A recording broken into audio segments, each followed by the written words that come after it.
Assalamualaikum warahmatullahi wabarakatuh.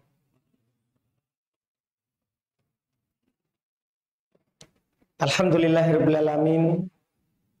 Wassalatu wassalamu ala Rasulillah nabiyina Muhammadin wa ala alihi washabihi wa man tabi'ahum bi ihsan ila yaumiddin, amma ba'd. Alhamdulillah, kembali pada malam hari ini kita membahas kitab Thalathatul Usul karya Syekh Muhammad ibn Abdul Wahhab rahimahullahu ta'ala. Kita masih di pembahasan dalil-dalil ibadah yang wajib kita ikhlaskan kepada Allah Subhanahu wa ta'ala. Pada malam hari ini insyaallah kita akan masuk di ibadah berikutnya yang Syekh sebutkan dengan dalilnya. Kata beliau rahimahullahu ta'ala, wa dalilul inabati qauluhu ta'ala wa anibu ila rabbikum wa aslimu lah. Ini ibadah berikutnya yang disebutkan oleh Syekh Muhammad rahimahullah, yaitu ibadah al-inabah. Al-inabah artinya ar-ruju, yang bermakna at-taubah, ibadah taubat, kembali kepada Allah Subhanahu wa ta'ala. Sudah kita maklumi bersama bahwa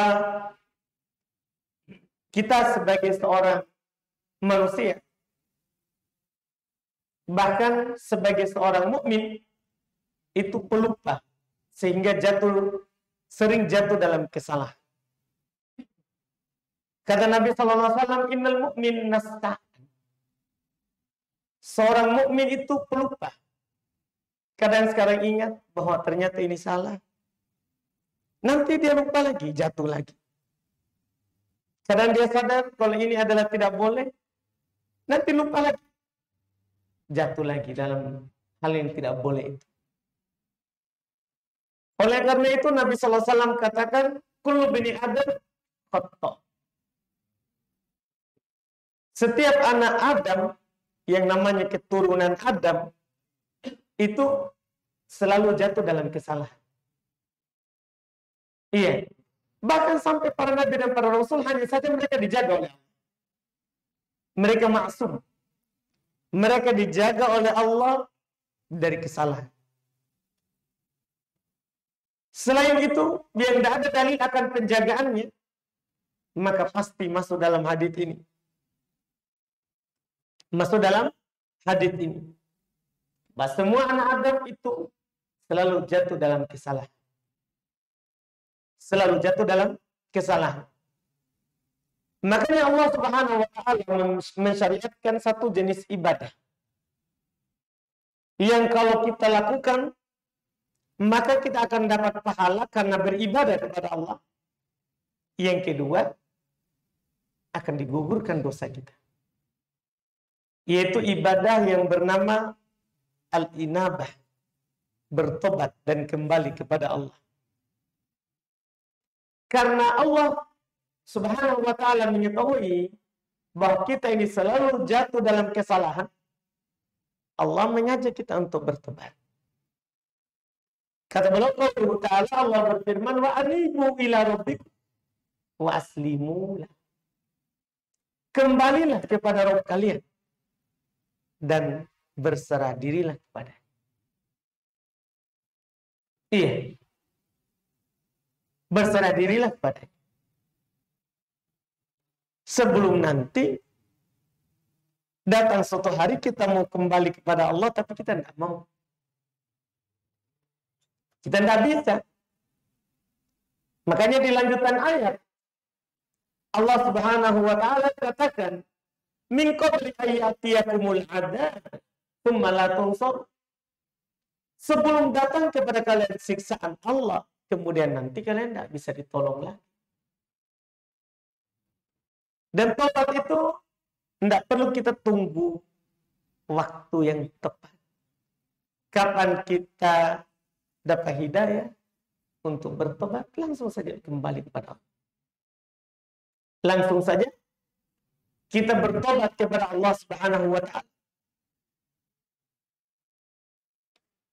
Kata Nabi sallallahu alaihi wasallam, "Inna Allah yabsutu yadahu bil-lail liyatuba musi'an nahar. Wa yabsutu yadahu bin-nahar liyatuba musi'al-lail." Sesungguhnya Allah Subhanahu wa taala selalu membuka tangannya pada malam hari untuk menerima tobatnya orang melakukan kesalahan di siang hari. Allah selalu membuka tangannya di siang hari untuk menerima tobatnya orang yang melakukan kesalahan pada malam hari. Tidak ada waktu, tidak ada dibilang tunggu malam dulu, tunggu siang dulu, tidak. Iya. Kita jika diberi hidayah untuk bertobat, langsung saja beristighfar kepada Allah Subhanahu wa taala. Makanya yang paling beruntung nanti di hari kiamat adalah yang mendapatkan kata istighfar memenuhi lembaran catatan amalannya. Karena beristighfar, meminta ampun kepada Allah, itu adalah jenis ibadah. Makanya kata Nabi, tuba liman wajada fi sahifatihi. Ya. Beruntung, keberuntungan bagi orang mendapatkan di lembaran catatan amalan istighfar yang sangat banyak. Istighfar yang sangat banyak. Dan ayat-ayat yang mengajak kita untuk bertobat itu sangat banyak sekali. Kita di pembahasan tauhid ini bukan mau menyebutkan ayat-ayat tentang anjuran bertobat. Kita mau menyampaikan sesuai dengan apa yang diinginkan oleh penulis bahwa tobat itu ibadah.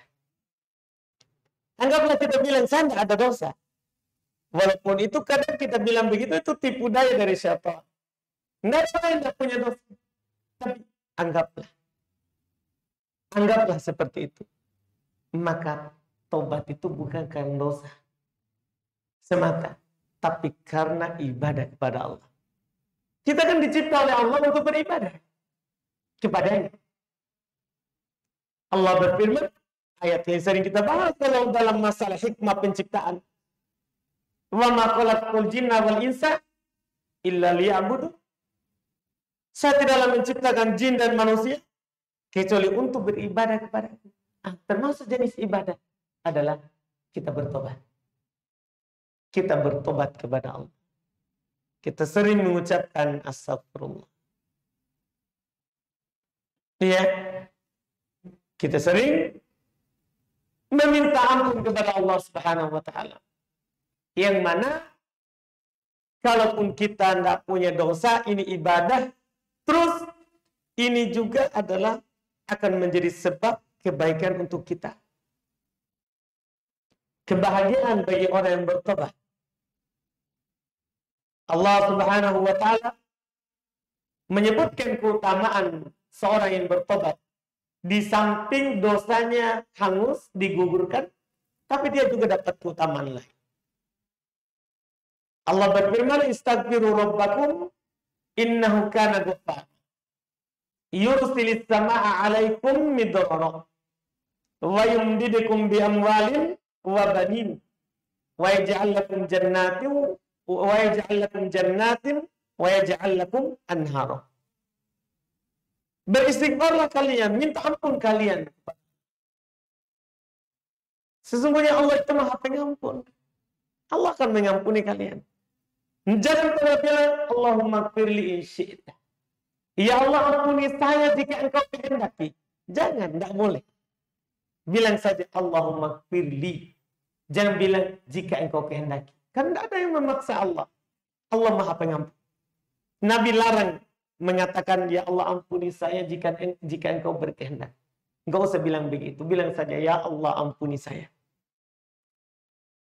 Di sini katakan, istaghfiru rabbakum. Minta ampun kepada Rabb kalian. Innahu kana ghaffara. Karena sesungguhnya Allah dia Maha Pengampun. Maha Pengampun. Dan Allah sangat berbahagia kalau kita bertobat. Sangat berbahagia. Bahkan lebih berbahagia dari kebahagiaan siapapun. Bahkan kebahagiaan orang yang mendapatkan sesuatu yang baru. Ketika Nabi menceritakan ada seorang yang keluar, berjalan dia ke padang Sahara, tidak ada sesuatu apapun. Tiba-tiba hilang kendaraannya, ontanya bersama bekalnya. Hilang semuanya. Iya. Dan dia sudah putus asa, tidak bisa mencarinya lagi. Maka dia tidur di bawah sebuah pohon menanti kematiannya. Menanti kematiannya. Saat keadaan seperti itu, tiba-tiba onta dan bekalnya ada di hadapannya. Akhirnya dia sangat berbahagia sampai berucap, karena bahagianya berucap terbalik. Dia bilang, iya, Allahumma ana rabbuk wa anta abdi. Ya Allah, kamu, ya, saya ini adalah Tuhanmu, engkau adalah hamba. Dimaafkan karena dia sangat berbahagia. Namanya orang berbahagia kadang tidak terkontrol apa yang dia ucapkan. Dimaafkan. Kata Nabi, lallahu asyaddu farhan. Iya. Min hada. Rajul wajada mata'ahu. Dan Allah itu sungguh lebih berbahagia daripada orang itu tadi. Ini orang sudah berada dalam kematian ini di padang lapang, tidak ada sesuatu apapun bisa membantunya. Datang tiba-tiba. Dia sangat berbahagia. Kata Nabi, Allah lebih berbahagia daripada itu. Allah berbahagia. Karena Allah Maha Pengampun. Setelah itu, Allah jelaskan keutamaannya. Yursilis sama'a alaikum midrar. Allah akan menurunkan air hujan kepada kalian dari langit. Iya. Karena air hujan itu tertahan karena dosanya kita. Sebab tangan kita sendiri. Makanya kata Nabi SAW, "Faman wajada khairan falyahmadillah." Siapa yang mendapatkan kebaikan, silakan dia memuji Allah. Tapi waman wajada ghairu dzalika fala yalumanna illa nafsah. Tapi siapa yang mendapatkan selain itu, dia dapat keburukan, jangan dia cela kecuali dirinya. Karena segala sesuatu itu kita sebab. Maka di sini ketika kita beristighfar, kata Allah, yursilis sama'a alaikum midrara. Langit akan menurunkan hujan kepada kalian. Ini yang pertama. Yang kedua, wa yumdidukum bi amwal. Allah akan melapangkan harta kalian di istighfar. Sebab mendatangkan rezeki. Iya. Kalau kita merasa susah sekali rezeki, istighfar. Karena itu adalah sebab rezeki. Wa banin. Dan Allah akan melapangkan kepada kalian anak keturunan. Maka di antara sebab mendapatkan keturunan adalah kita beristighfar. Wa yaj'al lakum jannati wa yaj'al lakum anhar. Allah jadikan untuk kalian kebun-kebun, juga Allah jadikan untuk kalian sungai-sungai yang mengalir, yang tidak akan pernah kering. Ini beristighfar. Ini beristighfar. Iya. Sekarang kita dengar banyak orang kesusahan air. Istighfar. Itu akan mendatangkan air. Akan mendatangkan air. Hujan akan turun. Air dari dalam bumi akan naik keluar. Itu kalau kita beristighfar. Jadi di samping dia ibadah, dia penggugur dosa, dia juga sebab kebahagiaan dunia akhirat. Sebab kebahagiaan dunia akhirat. Tanya sekali lagi, ini beristighfar, bertobat, meminta ampun kepada Allah dan kembali kepadanya adalah merupakan ibadah. Merupakan ibadah. Kemudian berikutnya, ibadah berikutnya lagi. Wa dalilul isti'anah. Iyyaka na'budu wa iyyaka nasta'in. Wa fil hadithi idza sta'anta fasta'in billah. Dalil bahwa isti'anah itu adalah ibadah. Ini lagi meminta pertolongan. Meminta pertolongan itu adalah ibadah. Meminta bantuan kepada Allah itu adalah ibadah. Iya. Apa dalilnya? Allah berfirman, Iyyaka na'budu.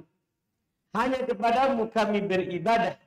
Wa iyyaka nasta'in. Dan hanya kepadamu kami memohon pertolongan. Ini bentuk ibadah. Bahkan kata Nabi, idza sta'anta fasta'in billah. Jika kamu meminta pertolongan, maka mintalah kepada Allah. Harus kita minta pertolongan kepada Allah. Tentunya pada perkara yang tidak ada yang mampu kecuali Allah. Ada perkara yang memang orang itu mampu untuk melakukannya, boleh kita meminta pertolongan. Misalnya mengangkatkan barang, membangunkan rumah, dia mampu, boleh. Yang penting dia mampu hidup. Adapun pada perkara yang orang tidak mampu, ya, atau orang itu mati, tidak boleh. Karena bentuk permintaan pertolongan seperti ini adalah ibadah. Kata Nabi, idza sta'anta fasta'in billah. Jika kamu meminta pertolongan, maka mintalah pertolongan kepada Allah. Kenapa? Karena meminta pertolongan adalah merupakan jenis dari jenis ibadah. Tidak boleh kita serahkan kepada selain Allah.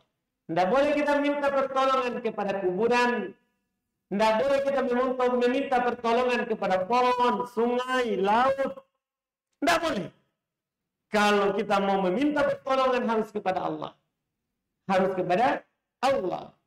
Nabi Shallallahu Alaihi Wasallam memerintahkan kita untuk melakukan hal tersebut.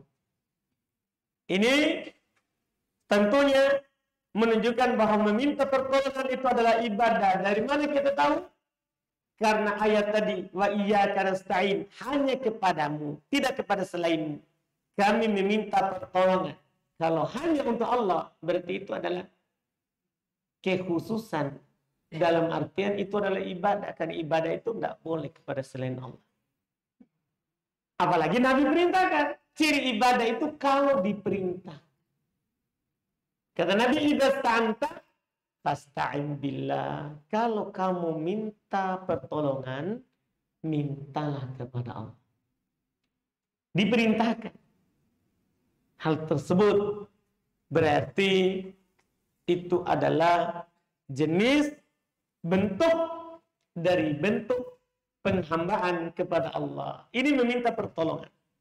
Demikian pula meminta perlindungan. Itu juga jenis ibadah. Kata beliau, dalilul isti'adah. Dalil akan isti'adah, yaitu meminta perlindungan.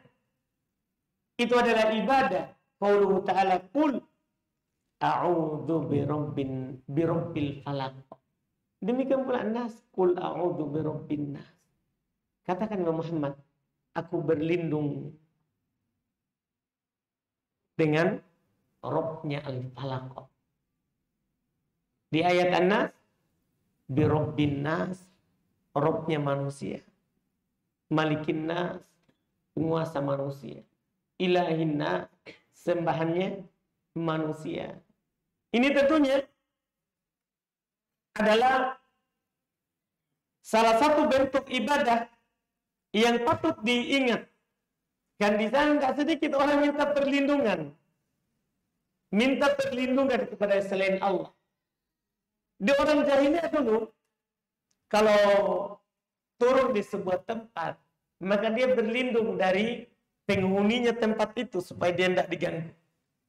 Orang jahiliyah dulu sebelum turun sebelum datangnya Islam. Datang Islam, para sahabat turun di sebuah lembah. Nabi Sallallahu Alaihi Wasallam mengajarkan kepada mereka hal yang harus dibaca. Supaya tidak berlindung lagi kepada penghuni tempat itu, pohon itu, sungai itu, laut itu. Karena Nabi Sallallahu Alaihi Wasallam dalam hadis riwayat Imam Muslim, man nazala manzilan, siapa yang singgah turun di sebuah tempat, faqala, dan dia berdoa, a'udzu bikalimatillahi tammati min syarri ma khalaq. Pendek sekali, a'udzu bikalimatillahi tammati min syarri ma khalaq. Aku berlindung dengan kalimat-kalimat Allah yang sempurna dari segala kejahatan yang dicipta, yang Dia cipta. Karena yang Allah cipta itu ada yang baik, ada yang jahat. Di sini, siapa yang singgah turun sebuah tempat, kemudian dia membaca doa ini, a'udzu bikalimatillahi tammati min syarri ma khalaq, dari kejahatan semua yang tercipta.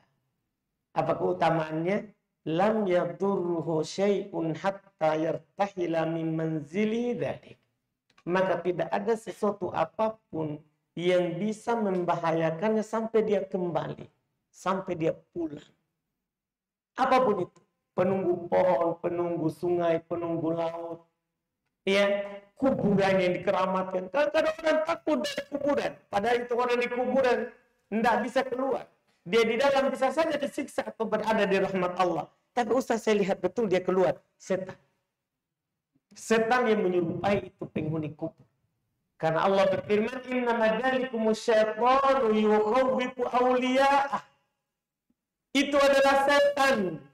Allah yang bilang ini. Itu adalah setan yang menakut-nakuti pengikutnya. Jadi yang takut itu hanya pengikutnya setan. Lari makin, berarti kita pengikutnya. Iya. Iya, itu setan ditakuti oleh setan juga. Iya. Kan Allah yang bilang begitu. Iya. Syaitan bisa menyerupai apa saja. Yang tidak bisa dia serupai itu hanya Nabi SAW. Tidak bisa dia menyerupai Nabi kita Muhammad SAW. Itu syaitan. Apapun dia bisa menyerupai. Iya. Itu harus kita tidak boleh. Makanya Nabi ajarkan ini doa. Mengganti perlindungan kepada yang kita takuti dari sebuah tempat. Iya. Kita baca kalau kita memang takut singgah di suatu tempat lewat, baca. A'udzu bikalimatillahi tammati min syarri ma khalaq. Siapa yang baca ini, maka tidak ada apapun yang membahayakannya dari semua yang jahat. Nah, ini penting, ini ilmunya. Karena meminta perlindungan ini ibadah. Sebagian orang, iya, tidak begitu, tidak baca doa perlindungan. Lewat jembatan klakson. Memangnya klakson bisa melindungi kita dari setannya itu jembatan? Tidak bisa. Tidak bisa klakson. Iya, walaupun kita klaksonnya panjang, iya, berjam-jam bunyinya, setan tambah senang.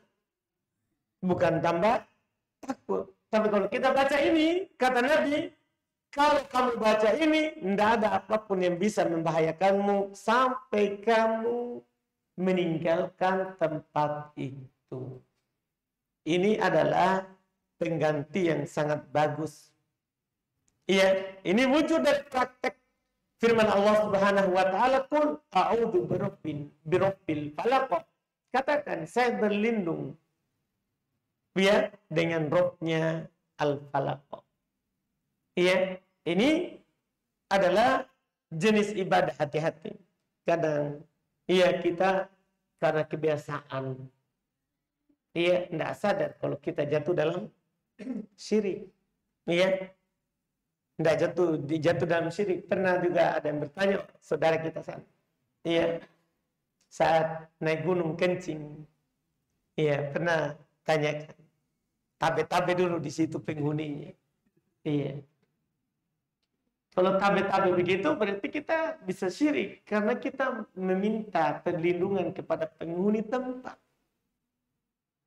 Tidak boleh, itu syirik. Itu adalah syirik.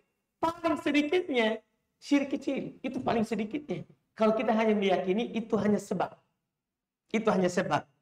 Adapun kalau kita yakini betul-betul dia memberikan bahaya. Dia memberikan bahaya. Syirik besar, keluar dari Islam. Keluar dari Islam. Karena kenapa? Ini bentuk ibadah. Meminta perlindungan itu adalah bentuk dari bentuk ibadah. Makanya seperti Syekh Shalih Al-Fauzan hafizallahu taala beliau berkata, al-isti'adah naun min anwa'il ibadah. Meminta perlindungan itu adalah salah satu jenis dari jenis ibadah. La yajuzu an tasta'idha bi ghairillah. Tidak boleh kamu meminta perlindungan kepada selain Allah karena ini ibadah.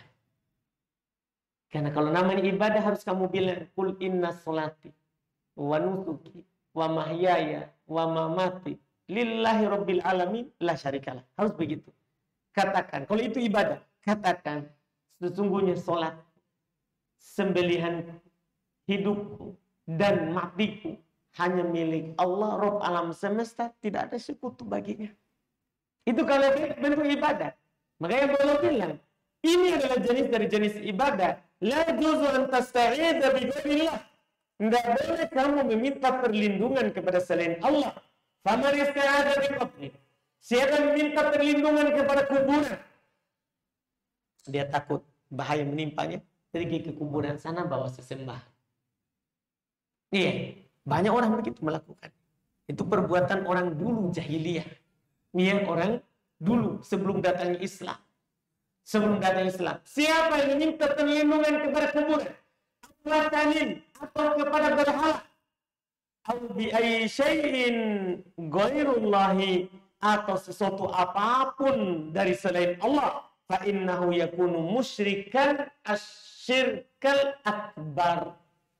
Maka dia sesungguhnya dengan melakukan hal itu telah menjadi musyrik, menjadi pelaku syirik dengan kesyirikan yang besar. Dan hal itu tidaklah menambah kecuali rasa takut. Coba tanya kepada orang yang berlindung kepada kuburan. Itu tidaklah menambah kecuali makin takut. Makin takut. Karena nanti pasti dia sudah ke kuburan. Tapi belum ada perubahan. Tambah takut. Tambah takut. Allah yang bilang begitu. Wa annahu kana rijalun minal insi ya'uduna birijalin minal jinni fazaduhum rohaqo. Bahasanya dulu ada sekelompok dari kalangan manusia meminta bantuan terhadap kalangan jin, maka hal itu menambah takutnya. Jin senang kalau kita beribadah kepadanya, menyembah selain Allah. Kenapa? Ada temannya lagi untuk ke neraka. Ada temannya untuk ke neraka. Na'udzubillah. Iya, makanya orang yang seperti itu akan semakin ditakuti. Padahal sebenarnya tidak terjadi apa-apa. Cuman pernah terjadi kebetulan bertepatan dengan takdir. Itu terus yang dinukil. Nah, hati-hati kok nak. Dulu pernah ada kakekmu tidak pernah ke sana, dia bercerita. Nih, bahaya hidupnya. Padahal itu kejadian hanya sekali. Itu pun bukan sama dia terjadinya, sama orang lain. Tapi jin membuat orang merasa takut dan membesarkan itu cerita-cerita. Yang membesarkan itu cerita-cerita. Maka ini adalah peringatan dari Allah. Meminta bantuan dan perlindungan kepada jin itu tidaklah menambah kecuali rasa takut.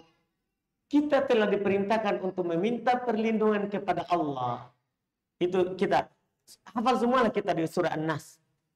Kita semua hafal. Tidak ada mungkin yang tidak hafal. Siapa yang hafal? Saya kasih hadiah. Kalau yang mengaku. Surah An-Nas sama Al-Falaq. 30 terakhir pasti kita hafal. Setelah ada yang tidak hafal, saya kasih ke hadiah. Kalau ada yang mengaku. Oh, hafal semua berarti. Hafal semua. Adik, kita tahu itu di An-Nas. Itu tentang satu ibadah ini. Ibadah meminta perlindungan kepada Allah. Lihat saya An-Nas. Qul a'udzu birabbin nas. Katakan oleh Muhammad, a'udzu, saya berlindung kepada Rabb-nya manusia. Malikin nas, saya berlindung kepada penguasanya manusia. Ilahin nas, saya berlindung kepada sembahannya manusia. Min syarril waswasil khannas, dari kejahatan, kejelekan, waswasnya al-khannas. Siapa itu al-khannas? Jin.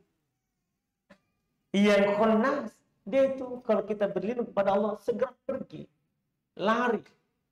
Kalau kita berzikir, kalau kita lalai lagi, cepat sekali kembalinya. Itu jin, itu al-khannas. Yang dapat nabuat, dibilang al-khannas, bentuk mubalaghah. Wazan fa'al dalam bahasa Arab, yaitu yang melakukan sesuatu itu bukan sekali, tapi berkali-kali, berulang kali. Itu kita berlindung darinya. Kita berlindung kepada Allah. Jadi min syarril waswasil khannas alladzi yuwaswisu fi sudurin nas, yang mewaswaskan kejahatannya itu, rasa takutnya itu di dadanya manusia. Jadi bukan di telinga, di dada. Kenapa di dada? Karena seorang itu baik atau buruknya tergantung ini isi dadanya. Tergantung isi dadanya. Makanya dia bukan di telinga. Karena telinga gampang kalau dia yang di dalam dada ini berubah. Berubah. Iya. Yaitu hati. Hati ini Nabi SAW katakan, idza salaha sairul jasad, wa idza fasada sairul jasad, ala wa huwal qalb. Kalau dia baik, akan baik ini badan kita. Tapi kalau dia rusak, akan rusak seluruh badan kita. Rusak amalan kita. Kalau rusak ini yang di dalam. Yaitu ketahuilah, kata Nabi, hati. Hati. Makanya Nabi SAW berdoa, ya muqallibal qulub, ya musarrifal qulub. Itu doanya. Sarrif qalbi ala ta'at. Wahai yang maha membolak-balikan hati, arahkan hatiku di atas ketaatan kepada. Dalam hadis riwayat yang lain, sabit qalbi ala dinik, kokohkan hatiku ini di atas agama. Karena ini hati berubah terus. Karena itu tadi, selalu dapat bisikan.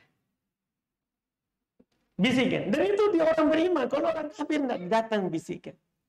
Orang kafir kalau beribadah, khusyuk bukan main. Padahal hanya nyanyi-nyanyi lagu-lagu. Orang beriman baca Al-Quran, tidak khusyuk. Baca Al-Fatihah, tapi pikirannya di tempat lain. Yang punya toko di dagangannya, yang punya ternak di ternaknya, yang punya pertanian di pertaniannya pikirannya. Iya, tapi dia baca Al-Fatihah. Iya, syaitan berusaha untuk tidak khusyuk, membuatnya tidak khusyuk. Karena kalau hatinya baik-baik ini amalan. Tapi orang lain sana yang beribadah kepada Allah bukan membaca Al-Quran, itu khusyuknya bukan main. Iya, khusyuknya bukan main. Kenapa? Hati. Orang kalau sudah kafir, percuma dia ibadah. Jadi walaupun khusyuk, tidak ada gunanya. Sementara orang beriman kalau khusyuk, wah itu bahaya bagi syaitan. Ya, tidak ada lagi teman dia ke neraka. Tidak ada lagi teman dia ke neraka. Ini yang disebutkan. Jadi alladzi yuwaswisu fi sudurin nas minal jinnati wan nas, dari kalangan jin dan dari kalangan manusia. Karena yang membisikkan hal yang tidak baik kepada seorang bukan hanya dari kalangan jin, tapi juga dari kalangan manusia.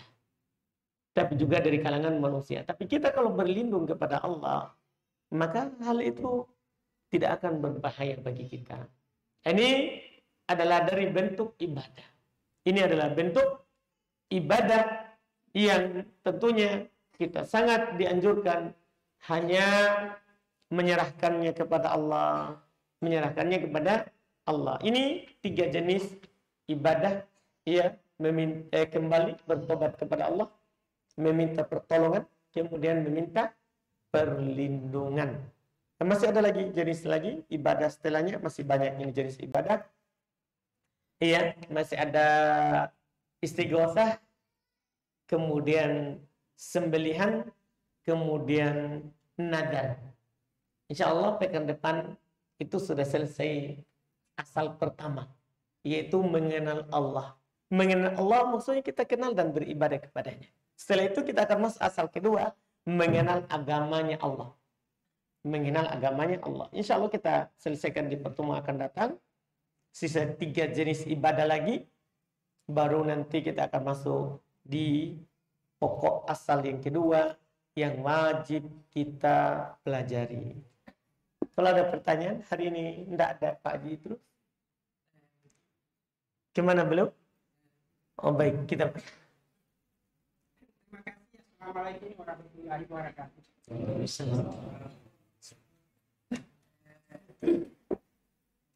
Ini ya, nggak banyak. Tanyakan pertanyaan mau memperdalam lalu tanda tanya. Salah satu di antaranya, pernahkah mengajarkan salat kepada seluruh jemaah ini? Baik, itu pertanyaannya Pak? Baik. Mengapa muncul itu di dalam benak saya, Pak Ustaz? Saya pernah bermimpi, saya paling-paling dan bermimpi.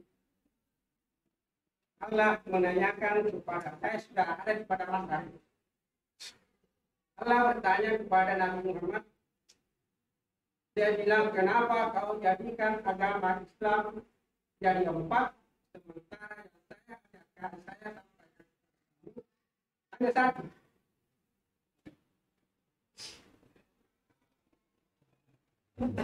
Yang saya dengar di sini bahwa yang perlu kita tanyakan itu kepada Malik, Maliki, Syafi'i, kembali. Kenapa bisa beda? Yang kedua, ini jelas kita lihat di dalam kita bahwa setelah kita pada masa nanti orang berjalan itu semua sama berjalan, dan jalan sebelah kiri itu akan masuk kanan akan masuk. Yang saya lihat dalam itu, Nabi Muhammad berada di sebelah kiri. Dia tidak jalan, dia lihat saya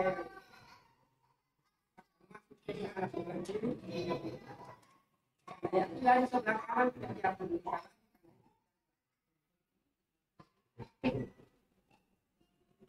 Apakah kita selama ini salat itu tadi bukan salatnya Nabi Muhammad?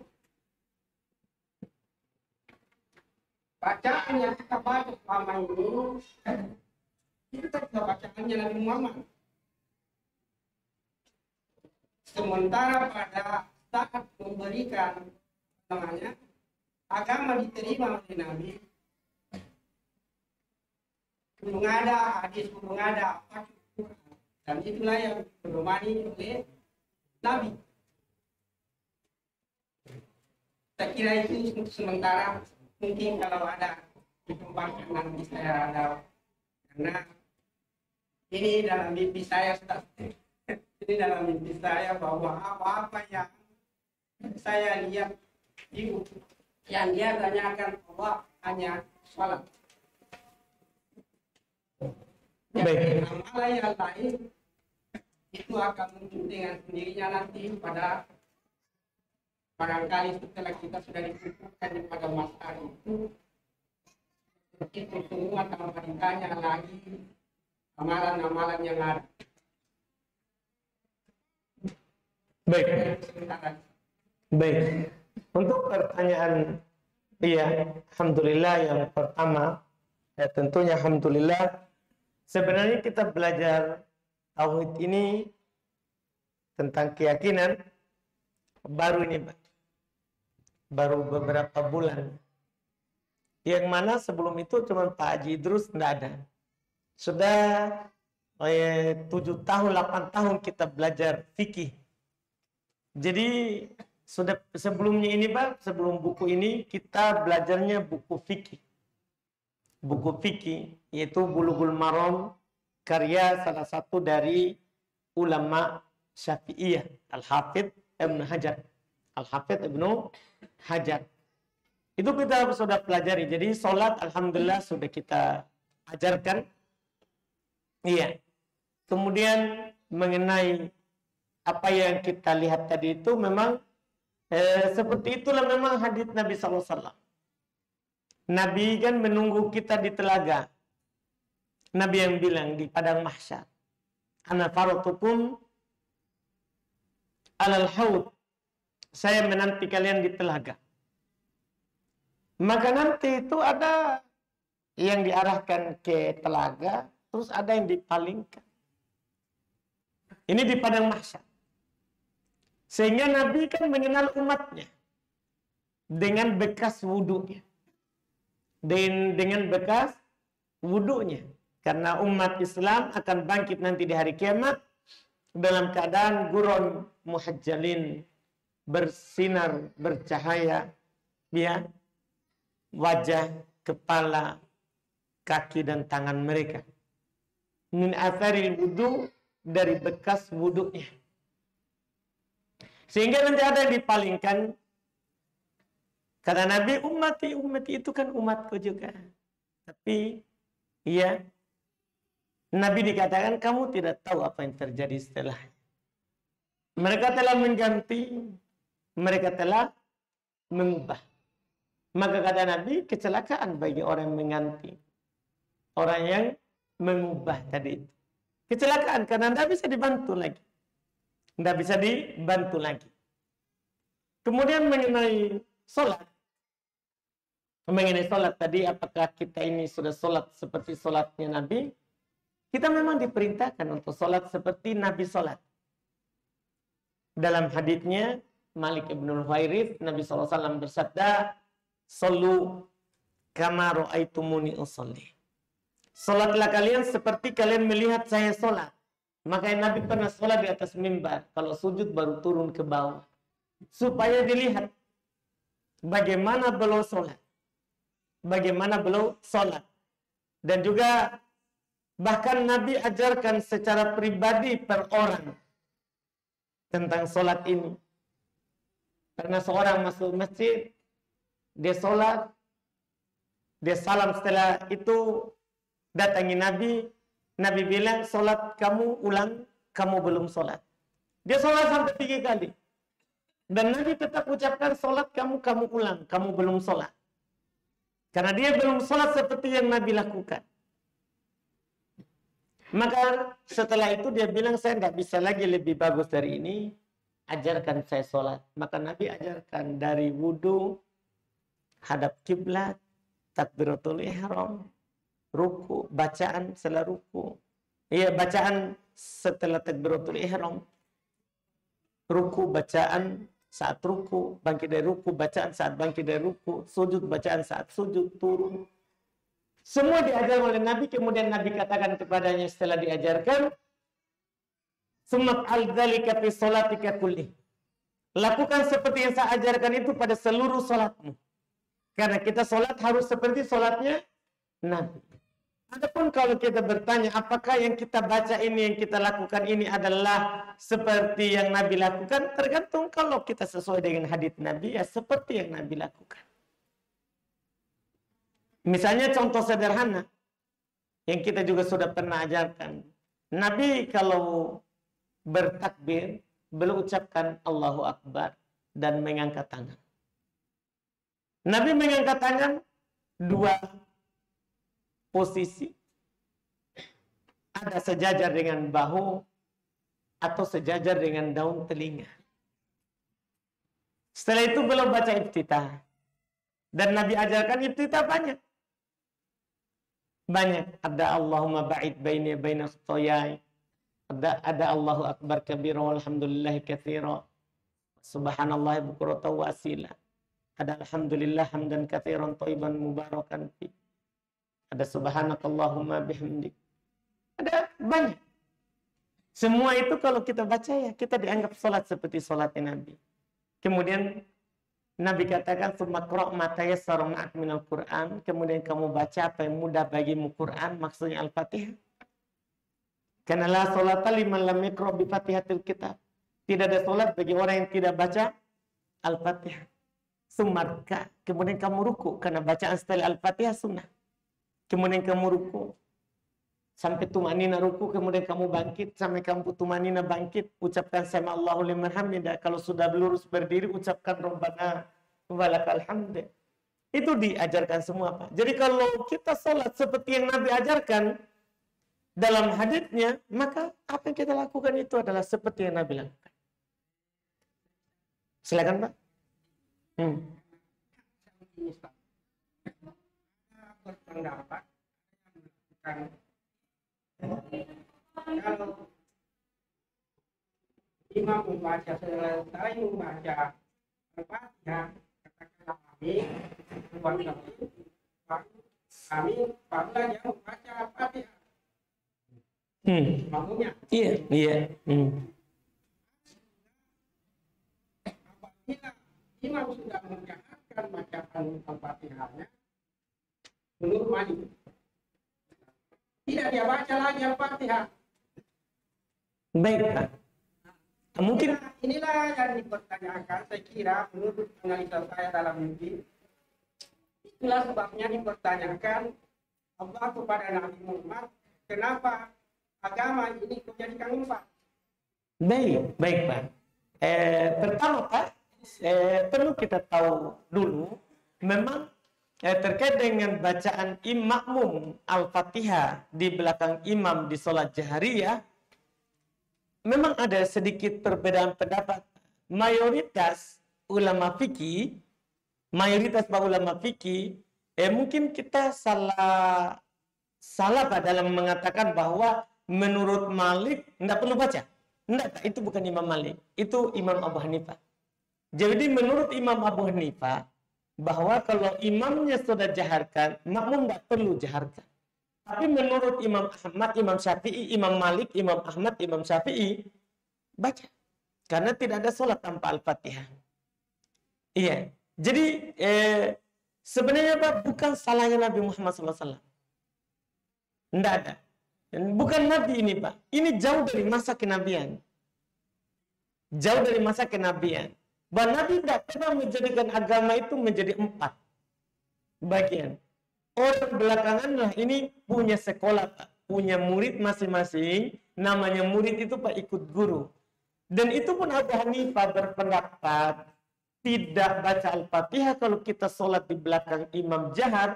Dia punya dalil, Pak. Jadi nanti di hadapan Allah, dia punya dalil. Walaupun dalilnya menurut mazhab yang 3 dhaif. Jadi dalil beliau adalah memang man kana lahu imam, hadis Jabir, man kana lahu imam, fa qira'atu lahu qira'ah. Siapa yang salat punya imam, bacaan imam sudah bacaan makmum. Dengan dalil itulah dia bilang, "Enggak baca." Tapi sementara imam lain, la salat illa bi Fatihil Kitab. Liman lam yaqra bi Fatihil Kitab. Bi Fatihatil Kitab. Tidak ada salat bagi orang yang tidak baca Al-Fatihah. Kita, Pak, kita kan harus sholat seperti Nabi sholat. Bukan sholat seperti imam sholat. Bukan. Sekarang tinggal kita lihat. Mana yang lebih kuat ini dalilnya. Begitu gitu. Iya.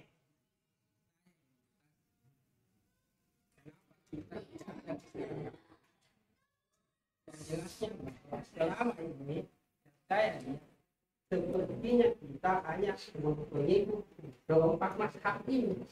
Bukan mengikut Nabi. Tidak.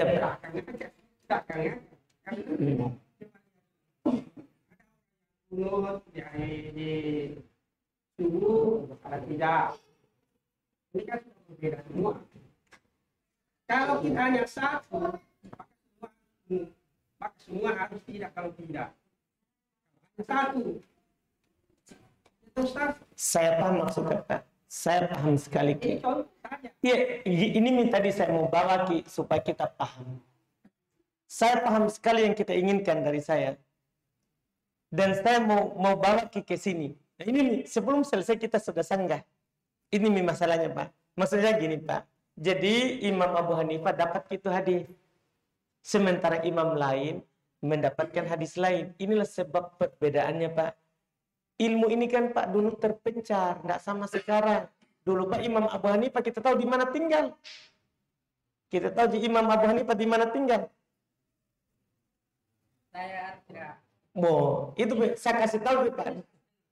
Saya hanya berdasarkan dengan mimpi saya. Iya, Pak. Gini, Pak.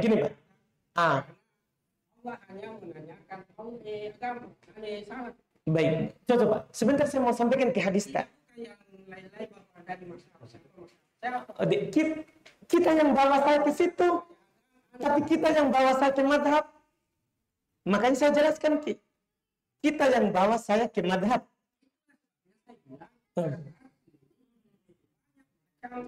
Agama. Iya. Makanya gini, Pak. Makanya saya bilang, Ki, saya mau kasih tahu, Ki, kenapa ini bisa beda. Supaya kita bisa pahami. Jadi bisa bedanya itu, Pak, beda yang sampai. Bayangkan, Pak, Imam Malik tinggalnya di Madinah. Tempatnya Nabi lahir, tempatnya Nabi berdakwah. Tapi dia katakan, tidak sunnah itu baca iftitah. Kenapa? Tidak sampai kepadanya dalil. Imam Abu Hanifah, Pak, kita tahu tinggalnya di mana? Di Irak. Imam Syafi'i, Pak, di Mekah, di Madinah, Mekah. Kemudian terakhir hayatnya di Mesir dan dia meninggal di sana. Ini, Pak, bulan perjalanan. Bukan hari. Kita kan tahu gini, wajib beramal sesuai dengan yang sampai. Masa kita paksa orang kita dan dia belum sampai kepadanya dalil? Wajib kita beramal, Pak. Bapak sampai kepada Bapak apa? Wajib kita amal dengan itu. Bapak sudah mimpi atau tidak? Karena syariat, Pak, nggak diambil dari mimpi, tapi diambil dari Nabi. Diambil dari Nabi. Ini tadi, Pak, apa yang sampai kepada kita, silakan amalkan. Silakan amalkan. Kita nggak bisa paksa orang. Kamu harus semua sama saya. Ya, orang apa yang sampai kepadanya, nanti uturnya di hadapan Allah. Kenapa kamu lakukan itu? Saya nggak sampai kepada saya. Uturnya itu, udurnya. Adapun kita, alhamdulillah sudah sampai nikmat dari Allah. Tidak bisa kita paksa orang lain. Terus, Pak, kenapa bisa beda? Pemahaman juga orang itu kan berbeda, Pak. Pemahaman kita sama saya berbeda.